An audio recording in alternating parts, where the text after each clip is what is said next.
El libro de Urantía, página 1987. Documento 185. El juicio ante Pilato. Poco después de las 6 de la mañana de este viernes, 7 de abril del año 30 de JC, Jesús fue llevado ante Pilato, el procurador romano que gobernaba Judea, Samaria e Idumea bajo la supervisión inmediata del legado de Siria. El maestro fue llevado ante la presencia del gobernador romano por los guardias del templo, atado, y acompañado por unos 50 de sus acusadores, incluyendo el tribunal sanedrista, principalmente Saduceo, Judas Iscariote, el sumo sacerdote Caifás, y el apóstol Juan. Anás no compareció ante Pilato. Pilato estaba levantado y listo para recibir a este grupo de visitantes matutinos, pues había sido informado por los que habían conseguido su consentimiento, la noche anterior, para emplear soldados romanos en el arresto del Hijo del Hombre, de que Jesús sería traído ante su presencia temprano. Había sido arreglado que este juicio tuviera lugar frente al pretorio, una adición a la fortaleza de Antonia, donde Pilato y su mujer se hospedaban cuando estaban en Jerusalén. Aunque Pilato dirigió gran parte del interrogatorio de Jesús dentro de las salas del pretorio, el juicio público fue celebrado afuera, sobre la escalinata que conducía a la entrada principal. Esta fue una concesión a los judíos, que se negaban a entrar en un edificio gentil en el que tal vez se había usado levadura este día de preparación para la Pascua. Esa conducta los volvería, no solamente ceremonialmente impuros, impidiéndoles de este modo compartir la fiesta de acción de gracias de la tarde, sino que también deberían someterse a la ceremonia de purificación después de la caída del sol, antes de poder compartir la cena pascual. Aunque a estos judíos no les remordía la conciencia por complotar para asesinar judicialmente a Jesús, eran sin embargo escrupulosos en cuanto a estos asuntos de limpieza ceremonial y regularidad tradicional. Y estos judíos no han sido los únicos en no llegar a reconocer las altas y santas obligaciones de naturaleza divina, mientras prestaban atención meticulosa a cosas de escasa importancia para el bienestar humano, tanto en el tiempo como en la eternidad. 1. Poncio Pilato. Si Poncio Pilato no hubiese sido un gobernador razonablemente bueno de las provincias menores, Tiberio no le habría permitido que permaneciera como procurador de Judea durante 10 años. Aunque era un administrador más o menos bueno, era un cobarde moral. No era hombre suficientemente grande como para comprender la naturaleza de su tarea como gobernador de los judíos. No captaba el hecho de que estos hebreos tenían una religión verdadera, una fe por la cual estaban dispuestos a morir, y que millones y millones de ellos, dispersados aquí y allá a lo largo y a lo ancho del imperio, consideraban que Jerusalén era el templo de su fe y respetaban al Sanedrín por ser para ellos el más alto tribunal en la tierra. Página 1988. Pilato no amaba a los judíos, y este odio profundo se manifestó muy pronto. De todas las provincias romanas, ninguna era más difícil de gobernar que Judea. Pilato nunca entendió realmente los problemas administrativos de los judíos y por consiguiente, muy pronto en su experiencia como gobernador, cometió una serie de errores casi fatales y prácticamente suicidas. Fueron estos errores los que dieron a los judíos mucho poder sobre él. Cuando querían influir sobre sus decisiones, todo lo que tenían que hacer era amenazar con una revuelta, y Pilato inmediatamente capitulaba. Esta aparente vacilación, o falta de valor moral, del procurador se debía principalmente al recuerdo de una serie de controversias que había tenido con los judíos, que en cada caso ellos habían ganado. Los judíos sabían que Pilato les tenía miedo, que temía por su posición ante Tiberio, y emplearon este conocimiento para gran desventaja del gobernador en numerosas ocasiones. La desventaja de Pilato para con los judíos se produjo como resultado de una serie de encuentros desafortunados. En primer término, no supo tomar en serio el profundo prejuicio judío contra todas las imágenes como símbolos de adoración de ídolos.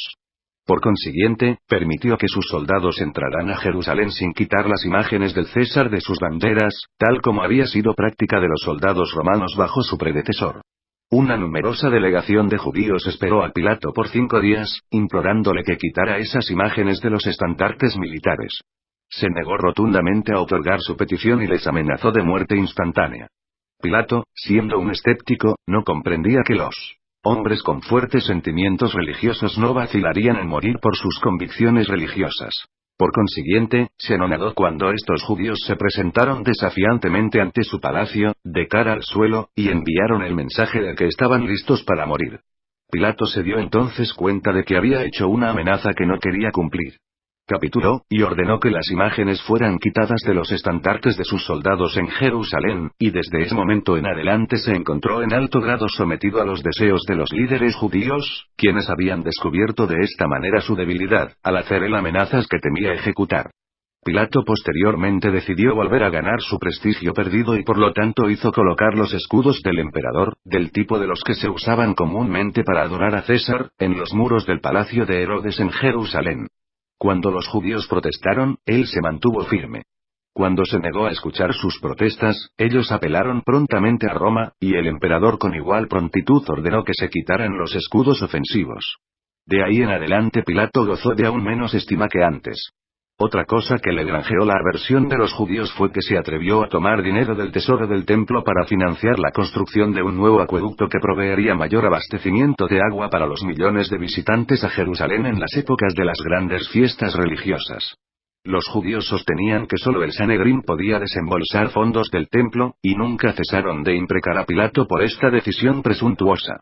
No menos de una veintena de revueltas y mucho derramamiento de sangre resultaron de esta decisión. La última de estas graves explosiones tuvo que ver con la matanza de un numeroso grupo de galileos en el momento mismo en que estaban adorando frente al altar. Es significativo que, aunque este vacilante potentado romano sacrificó la vida de Jesús a su temor de los judíos y para salvaguardar su posición personal, fue finalmente depuesto como resultado de una matanza innecesaria de samaritanos. Página 1989. En relación con las pretensiones de un falso Mesías que condujo a ciertas tropas al monte Gerizim, en el que éste decía que estaban enterradas las vasijas del templo. Y se produjeron violentas escaramuzas cuando no pudo revelar el lugar en el que se habían escondido las vasijas sagradas, tal como lo había prometido. Como resultado de este episodio, el legado de Siria ordenó que Pilato volviese a Roma. Tiberio murió mientras Pilato estaba camino a Roma, y no se le nombró de nuevo procurador de Judea. No se recobró nunca plenamente de la condenación penosa de haber consentido a la crucifixión de Jesús.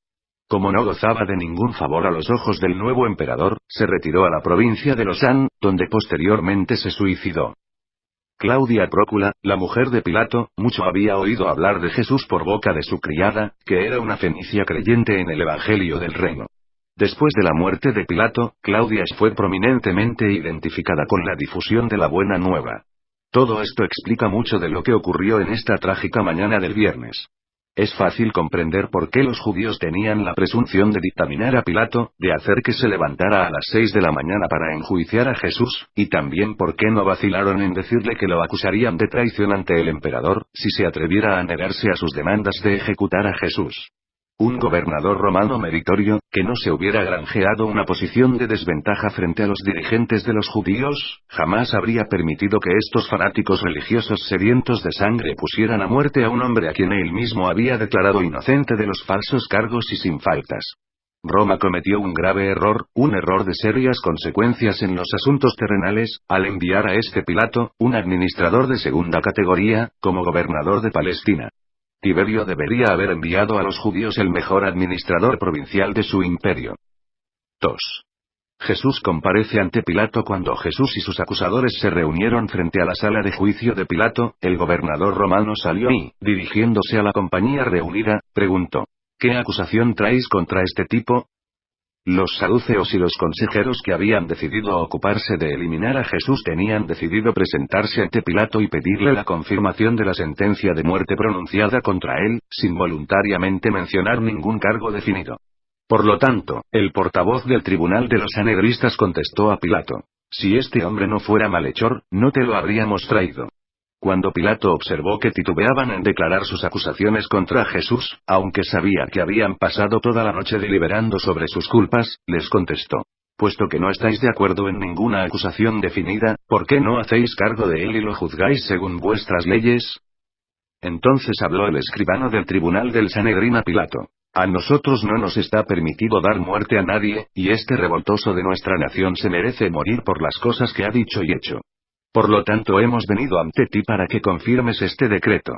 Presentarse ante el gobernador romano con esta actitud tan evasiva revela tanto la mala voluntad y el odio de los sanedristas hacia Jesús como su falta de respeto por la justicia, honor y dignidad de Pilato. Qué atrevimiento el de estos ciudadanos súbditos, al comparecer ante su gobernador provincial pidiendo un Página 1990. Decreto de ejecución contra un hombre antes de permitirle un juicio justo y sin siquiera pronunciar acusaciones criminales definidas contra él. Pilato algo sabía del trabajo de Jesús entre los judíos, y supuso que las acusaciones contra él tenían que ver con infracciones a las leyes eclesiásticas judías. Por lo tanto, trató de referir el caso al propio tribunal de ellos. Otra vez más, Pilato se deleitaba en hacerles confesar públicamente que no tenían ellos el poder para pronunciar y llevar a cabo sentencias de muerte, aun contra uno de su propia raza que habían llegado a aborrecer con un odio tan amargo y envidioso. A esto hacía pocas horas, cuando cerca de medianoche y después de haber dado permiso de usar soldados romanos para el arresto secreto de Jesús, había oído Pilato más hechos sobre Jesús y sus enseñanzas de labios de su mujer, Claudia, que era una conversa parcial al judaísmo, y que más tarde creyó plenamente en el Evangelio de Jesús. Pilato hubiera querido posponer esta audiencia, pero vio que los líderes judíos estaban decididos a proceder con el caso. Sabía que este día no era tan solo la mañana de preparación para la Pascua, sino que también, siendo viernes, era el día de preparación para el sábado judío de reposo y adoración. Pilato, siendo muy sensible a la falta de respeto de estos judíos para con él, no estaba deseoso de cumplir con sus demandas de que Jesús fuera sentenciado a muerte sin juicio. Por lo tanto, después de esperar unos momentos para que ellos pudieran presentar sus acusaciones contra el prisionero, se volvió hacia ellos y dijo: No condenaré a este hombre a muerte sin juicio. Tampoco lo interrogaré antes de que hayáis presentado por escrito vuestras acusaciones contra él. Cuando el sumo sacerdote y los demás escucharon estas palabras de Pilato, hicieron una señal al escribano del tribunal, quien entonces entregó a Pilato las acusaciones escritas contra Jesús. Y estas acusaciones eran: es decisión del tribunal sanedrista que este hombre es un malhechor y embaucador de nuestra nación porque es culpable de 1. Pervertir a nuestra nación e incitar a nuestro pueblo a la rebelión. 2. Prohibir al pueblo que le pague tributo a César. 3. Llamarse a sí mismo rey de los judíos y enseñar la fundación de un nuevo reino. Jesús no había sido enjuiciado en forma regular ni sentenciado legalmente de ninguna de estas acusaciones. Ni siquiera había escuchado las acusaciones cuando fueron declaradas por primera vez, pero Pilato lo hizo traer del pretorio, donde era vigilado por los guardianes, e insistió en que estas acusaciones se repitieran en presencia de Jesús. Cuando escuchó Jesús estas acusaciones, bien sabía que no le habían pedido que declarara ante la corte judía sobre estos asuntos, así como también lo sabían Juan Zebedeo y sus acusadores, pero nada respondió él a estas falsas acusaciones. Aun cuando Pilato le ordenó que les respondiera a sus acusadores, él no abrió la boca. Pilato tanto se sorprendió de la injusticia del procedimiento y tanto se impresionó por el silencio de Jesús y su conducta noble, que decidió llevar al prisionero a la sala e interrogarlo privadamente. La mente de Pilato estaba en estado de confusión, les temía a él a los judíos en su corazón, y su espíritu estaba altamente desasosegado por el espectáculo de Jesús, majestuosamente de pie ante sus acusadores sanguinarios, contemplándolos, no con desprecio silencioso, sino con una expresión de piedad genuina y afecto acongojado. Página 1991. 3. El interrogatorio privado de Pilato. Pilato llevó a Jesús y a Juan Zebedeo a su aposento privado, dejando afuera a los guardianes, e indicándole al prisionero que se sentara, se sentó a su lado y le hizo varias preguntas. Pilato comenzó su conversación con Jesús, asegurándole que no creía que la primera acusación contra él fuera verdad, que era él un pervertidor de la nación e incitador a la rebelión.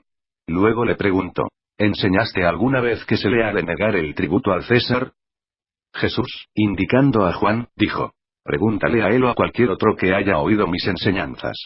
Entonces Pilato interrogó a Juan sobre el asunto del tributo y Juan atestiguó sobre las enseñanzas del Maestro y explicó que Jesús y sus apóstoles pagaban impuestos tanto al César como al templo. Cuando Pilato hubo interrogado a Juan, dijo: asegúrate de no decirle a nadie que yo hablé contigo. Y Juan jamás reveló este asunto. Entonces Pilato se dio vuelta para preguntar a Jesús: en cuanto a la tercera acusación contra ti, ¿eres tú el rey de los judíos? Puesto que había un tono de interrogación posiblemente sincera en la voz de Pilato, Jesús sonrió al procurador y dijo: Pilato, ¿dices tú esto por ti mismo, o tomas esta pregunta de los labios de otros, los de mis acusadores? Por lo cual, en tono parcialmente indignado, el gobernador respondió: ¿soy yo acaso judío? Tu pueblo y los principales sacerdotes te han entregado a mí, y me han pedido que te sentencie a muerte. Yo pongo en duda la validez de sus acusaciones y tan solo estoy tratando de averiguar por mí mismo qué has hecho. Dime, ¿has dicho tú que eres el rey de los judíos, y has tratado de fundar un nuevo reino? Entonces le dijo Jesús a Pilato: ¿Acaso no percibes que mi reino no es de este mundo? Si mi reino fuera de este mundo, con toda seguridad mis discípulos lucharían para que yo no fuera entregado a los judíos. Mi presencia aquí ante ti en estas ataduras es suficiente para mostrar a todos los hombres que mi reino es de un dominio espiritual, aun la hermandad de los hombres que, a través de la fe y por el amor, se han vuelto hijos de Dios. Y esta salvación es tanto para los gentiles como para los judíos. Luego, ¿eres tú rey después de todo? Dijo Pilato. Jesús respondió: Sí, soy tal rey, y mi reino es la familia de los hijos por fe de mi Padre que está en el cielo. Para este fin nací yo en el mundo, aun para mostrar a mi Padre a todos los hombres y atestiguar la verdad de Dios. Y aun ahora te declaro que todo el que ama la verdad, oye mi voz. Entonces dijo Pilato, medio en broma y medio sinceramente: La verdad, ¿qué es la verdad? ¿Quién lo sabe? Pilato no podía comprender las palabras de Jesús, ni tampoco podía entender la naturaleza de su reino espiritual, pero estaba ahora seguro de que el prisionero nada había hecho que lo hiciera reo de muerte. Mirar a Jesús cara a cara, fue suficiente para convencer a un Pilato de que este hombre tierno y agotado, pero majestuoso y recto, no era un revolucionario salvaje y peligroso que quería establecerse en el trono temporal de Israel. Pilato creyó entender algo de lo que Jesús significaba cuando se llamó a sí mismo rey porque conocía las enseñanzas de los estoicos, quienes declaran que el sabio es rey. Pilato estaba plenamente convencido de que, en vez de ser un sedicioso peligroso, Jesús no era más ni menos que un visionario inocuo, un fanático inocente. Después de interrogar al maestro, Pilato regresó a donde los altos sacerdotes y los acusadores de Jesús y dijo: He interrogado a este hombre, y no hallo en página 1992 él ningún delito. No creo que sea culpable de las acusaciones que habéis dirigido contra él. Creo que debe ser puesto en libertad. Cuando los judíos escucharon esto, se airaron grandemente, tanto que gritaron violentamente que Jesús debía morir. Y uno de los sanhedristas se adelantó atrevidamente al lado de Pilato, diciendo: Este hombre revoluciona al pueblo, comenzando en Galilea y siguiendo por toda Judea. Es un malhechor y comete fechorías. Mucho te arrepentirás si dejas en libertad a este hombre protervo. Pilato no sabía qué hacer con Jesús. Por lo tanto, cuando les oyó decir que había empezado su trabajo en Galilea, pensó en sacarse de encima la responsabilidad de decidir el caso, por lo menos para ganar tiempo y pensar en el asunto, enviando a Jesús a que compareciera ante Herodes, quien estaba por ese entonces en la ciudad para asistir a la Pascua. Pilato también pensó que este gesto contribuiría tal vez a suavizar ciertos sentimientos amargos que existían desde hacía un tiempo entre él y Herodes, por numerosos malentendidos sobre asuntos de jurisdicción. Pilato, después de llamar a los guardianes, dijo: Este hombre es Galileo. Llevadlo inmediatamente ante Herodes, y cuando él lo haya interrogado, informadme de lo que él halle. Entonces llevaron a Jesús ante Herodes. 4. Jesús ante Herodes. Cuando Herodes Antipas iba a Jerusalén se hospedaba en el viejo palacio macabeo de Herodes el Grande, y fue a este palacio del anterior rey que Jesús fue llevado por los guardianes del templo, seguido por sus acusadores y una multitud en aumento. Herodes por mucho tiempo había oído hablar de Jesús, y tenía mucha curiosidad de verle. Cuando el Hijo del Hombre estuvo ante él, este viernes por la mañana, el malvado Idumeo no recordó en ningún momento al muchacho de años anteriores que había aparecido ante él en Séforis, pidiéndole una decisión justa sobre el dinero que se le debía a su padre, quien había muerto accidentalmente mientras trabajaba en uno de los edificios públicos. Por lo que sabía Herodes, él nunca había visto a Jesús, aunque mucho se había preocupado por él cuando hacía su obra en Galilea. Ahora, con Jesús en la custodia de Pilato y de los judeos, Herodes ansiaba verlo, pues le parecía que ya no corría peligro de que surgieran problemas por él en el futuro. Herodes mucho había oído de los milagros forjados por Jesús, y realmente esperaba verlo realizar algún portento. Cuando trajeron a Jesús ante Herodes, el tetrarca se sorprendió de su apariencia majestuosa y de la calma de su conducta.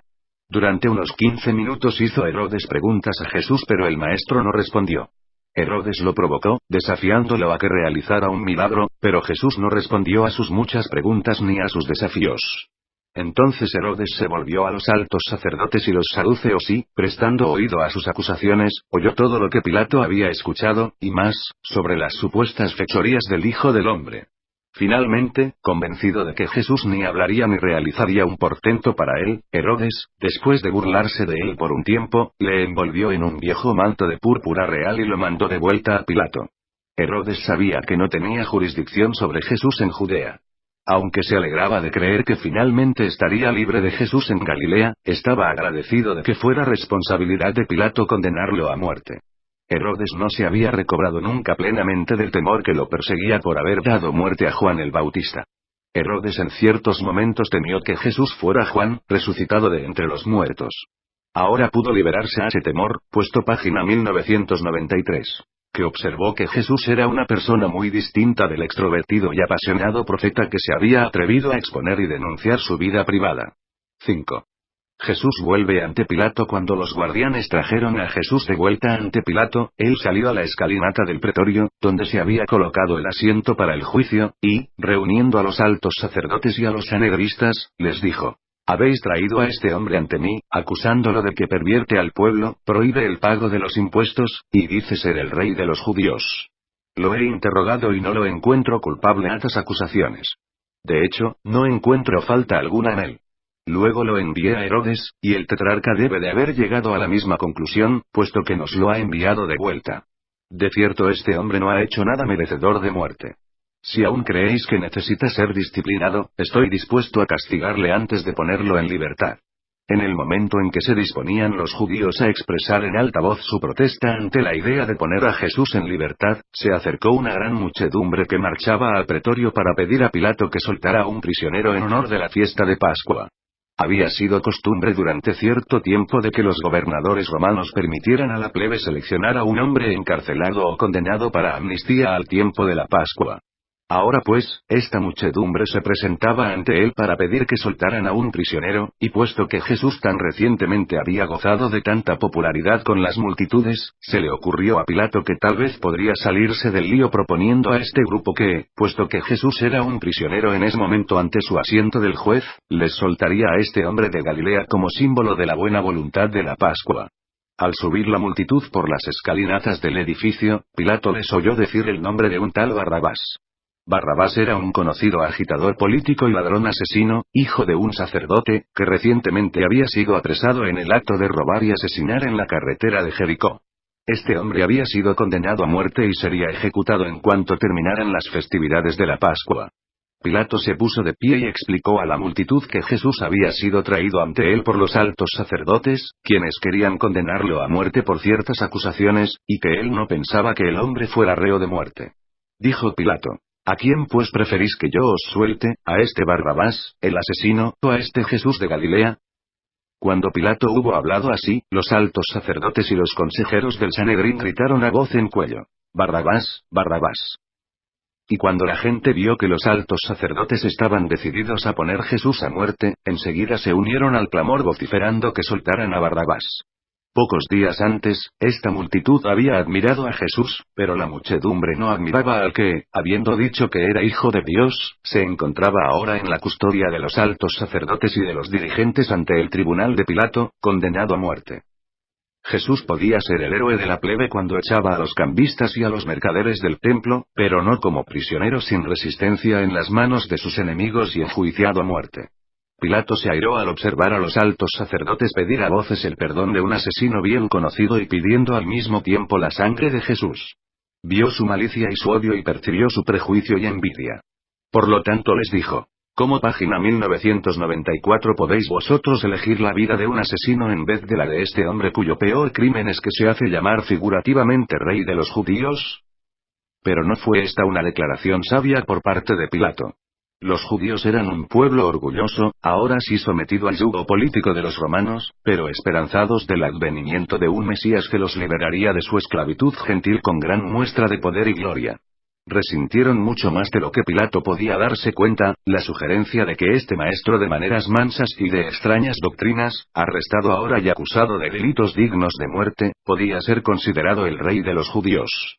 Reaccionaron a esta observación como un insulto a todo lo que ellos consideraban sagrado y honorable en su existencia nacional, y por lo tanto todos ellos a voces pidieron que se soltara de Barrabás y que se matara a Jesús.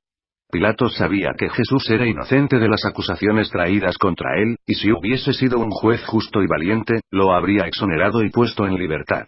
Pero tenía miedo de desafiar a estos judíos airados, y mientras titubeaba antes de cumplir con su deber, llegó un mensajero y le dio un mensaje sellado de su mujer, Claudia. Pilato indicó a los que estaban congregados ante él que deseaba leer esta comunicación que acababa de recibir antes de proceder con el asunto ante él. Cuando Pilato abrió la carta de su mujer, leyó: Te ruego que nada tengas que ver con este hombre justo e inocente a quien llaman Jesús. Mucho he padecido esta noche en sueños por causa de él. Esta nota de Claudia no solo preocupó grandemente a Pilato por lo que postergó así la adjudicación de este asunto, sino que desafortunadamente proporcionó tiempo suficiente para que los líderes judíos circularan libremente entre la multitud y urgieran al pueblo a que pidiese que soltaran a Barrabás y que crucificaran a Jesús. Finalmente, Pilato se dirigió nuevamente a solucionar el problema que enfrentaba, preguntando al grupo mezclado de potentados judíos y multitud buscadora de perdón: ¿Qué he de hacer con el que se llama Rey de los Judíos? Y todos ellos gritaron al unísono: Crucifícalo. Crucifícalo. La unanimidad de esta demanda de la multitud mezclada sorprendió y alarmó a Pilato, el juez injusto y temeroso. Nuevamente Pilato dijo: ¿Por qué queréis crucificar a este hombre? ¿Qué mal ha hecho? ¿Quién se presentará para atestiguar contra él? Pero cuando oyeron a Pilato hablar en defensa de Jesús, tan solo gritaron nuevamente: Crucifícalo. Crucifícalo. Nuevamente Pilato apeló a ellos sobre el asunto de soltar un prisionero para la Pascua, diciendo: Nuevamente os pregunto, ¿cuál de estos prisioneros debo soltaros en esta vuestra Pascua? Nuevamente la multitud gritó: Danos a Barrabás. Entonces dijo Pilato: Si suelto al asesino Barrabás, ¿qué he de hacer con Jesús? Nuevamente la multitud gritó al unísono: Crucifícalo. Crucifícalo.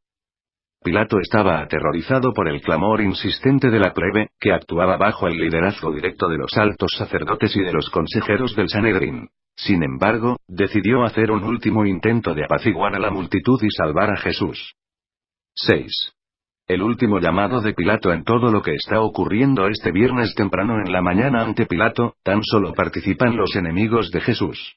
Sus muchos amigos aún no saben de su arresto durante la noche y de su juicio temprano por la mañana, o bien están página 1995 escondidos para evitar ser arrestados también y adjudicados reos de muerte porque creen en las enseñanzas de Jesús. En la multitud que clama por la muerte del Maestro tan solo se encuentran sus enemigos jurados y la plebe despreocupada, fácilmente voluble. Pilato quería hacer un último llamado a la piedad de ellos. Pero como teme desafiar el clamor de esta plebe enardecida que quiere la sangre de Jesús, ordena a los guardianes judíos y a los soldados romanos que se lleven a Jesús y lo azoten. Este fue un acto de procedimiento injusto e ilegal, ya que la ley romana permitía que únicamente aquellos condenados a muerte por crucifixión fueran azotados. Los guardianes llevaron a Jesús al patio abierto del pretorio para este castigo. Aunque sus enemigos no presenciaron los azotes, Pilato sí los presenció, y antes de que ellos terminaran su abuso malvado, ordenó a los azotadores que desistiesen e indicó que Jesús debía ser traído ante él. Antes de que los azotadores golpearan a Jesús con sus cuerdas anudadas, atándole a un poste, nuevamente le pusieron el manto de púrpura, y trenzando una corona de espinas, se la colocaron en la frente. Después de ponerle en la mano una caña como cetro, hincando la rodilla lo escarnecían, diciendo: «Salud, Rey de los Judíos».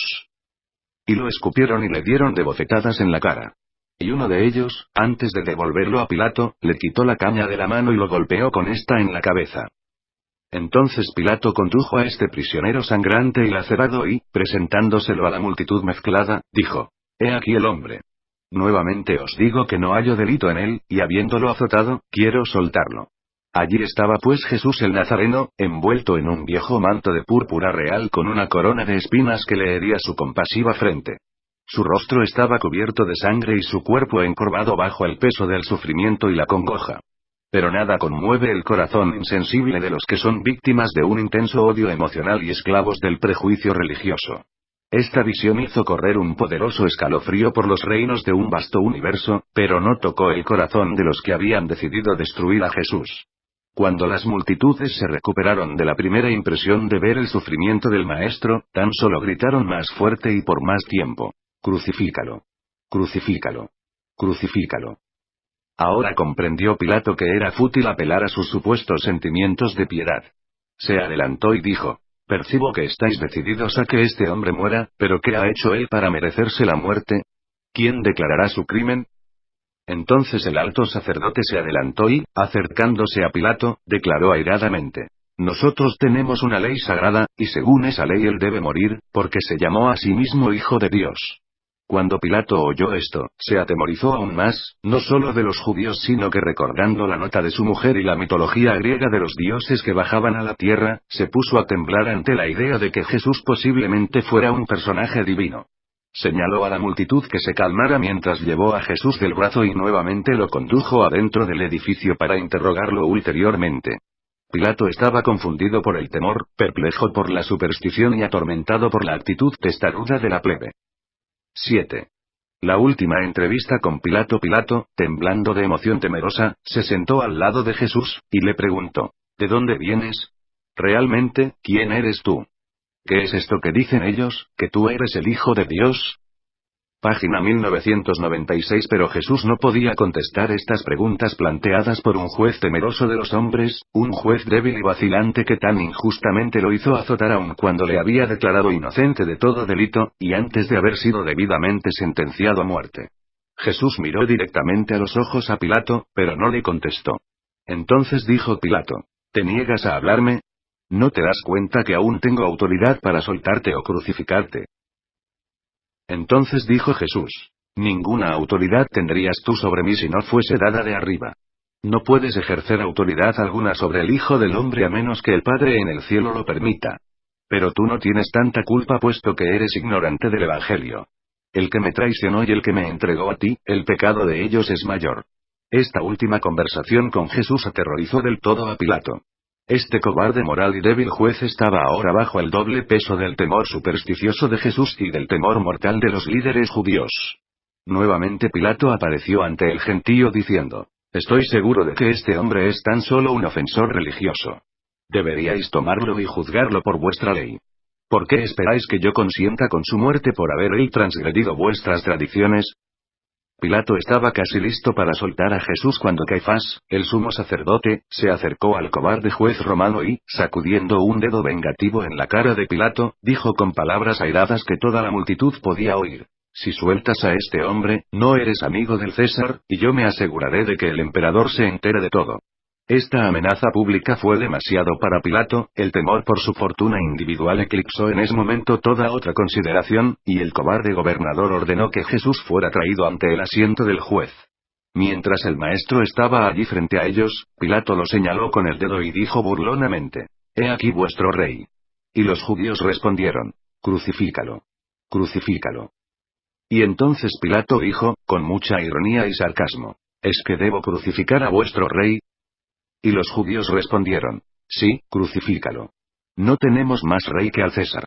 Entonces Pilato se dio cuenta de que no había esperanza alguna de salvar a Jesús, puesto que no estaba dispuesto él a desafiar a los judíos. 8. La trágica derrota de Pilato. Aquí estaba el Hijo de Dios encarnado como Hijo del Hombre. Había sido arrestado sin denuncia, acusado sin prueba, juzgado sin testigos, castigado sin veredicto. Y ahora, pronto sería condenado a muerte por un juez injusto que había confesado que no hallaba delito en él. Si Pilato creyó apelar al patriotismo de ellos al referirse a Jesús como el rey de los judíos, se equivocó completamente. Los judíos no querían semejante rey. La declaración de los altos sacerdotes y los saduceos: «No tenemos más rey que al César», impresionó aún a la plebe despreocupada, pero era demasiado tarde para salvar a Jesús aunque se hubiese atrevido la plebe a abrazar la causa del maestro. Pilato temía un tumulto o una revuelta. No se atrevía a arriesgar disturbios durante la semana de Pascua en Jerusalén. Recientemente había sido censurado por el César, y no quería arriesgar otra censura. La plebe aplaudió cuando ordenó que soltaran a Barrabás. Luego mandó que le trajeran un cántaro y agua, y allí ante la multitud se lavó las manos, diciendo: «Yo soy inocente de la sangre de este hombre. Vosotros habéis decidido que debe morir, pero yo no hallé delito en él. Allá vosotros. Los soldados se lo llevarán». Y la plebe aplaudió y replicó: «Que su sangre se derrame sobre nosotros, y sobre nuestros hijos».